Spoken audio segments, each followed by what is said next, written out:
மேகதாது அணையை தடுப்போம், காவிரியை காப்போம். மேகதாது அணை கட்டக்கூடாது என்பதுல உறுதியா இருக்கிறோம். ஏன்னா குடிக்கவே தண்ணி கிடைக்காது. 3 விதமா மக்களை கொல்லலாமா. ஒண்ணு போர்ல மக்களை கொல்லலாம். அடுத்தது கெமிக்கல் குண்டெல்லாம் போட்டு மக்களை கொல்லலாம். 3வது பட்டினி போட்டே கொல்லுவது. பட்டினி, சாப்பாடு கொடுக்காம தண்ணி கொடுக்காம கொல்றது 3வது விதமான கொலை. அந்த கொலையை தான் அவங்க பண்ணதுக்கு அண்டை மாநிலத்துல கர்நாடகால தயாரா இருக்காங்க. யார? தமிழர்களை பட்டினி போட்டு குடிக்க தண்ணி கூட கொடுக்காம கொலை பண்ணுவதற்கான திட்டம் தான் மேகதாது அணை திட்டம். அந்த திட்டத்தை நாம தடுத்தே ஆக வேண்டும். கண்டிப்பாக அந்த மேகதாது அணையை கட்டவே விடக்கூடாது. அதற்காக நம்மள ஒற்றுமையா எல்லாரும் ஒன்னா சேரணும்.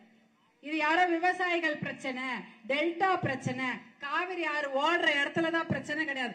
தமிழ்நாடு முழுக்க குடிப்பதற்கு தண்ணீர் கிடைக்காது. இது தமிழர்களுக்கான பிரச்சனை.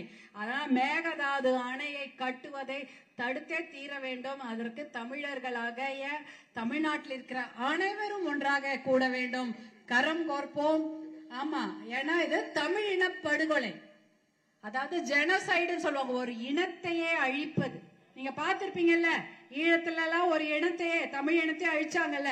அதே மாதிரி தமிழ்நாட்டில் இருக்கக்கூடிய மக்களை தண்ணீருக்காக ஏங்க வைத்து தவிக்க வைத்து கொலை செய்வதற்கான திட்டம் தான் மேகதாது அணையை கட்டும் திட்டம். அதனால அந்த இனப்படுகொலைக்கு எதிராக எல்லோருமே தமிழ்நாட்டில் இருப்பவர்கள் அனைவரும் ஒன்றுபட வேண்டும். தமிழர்கள் ஒன்று கூடி கரம் கோர்ப்போம், காவிரியை காப்போம், மேகதாது அணை கட்டுவதை தடுப்போம். நன்றி.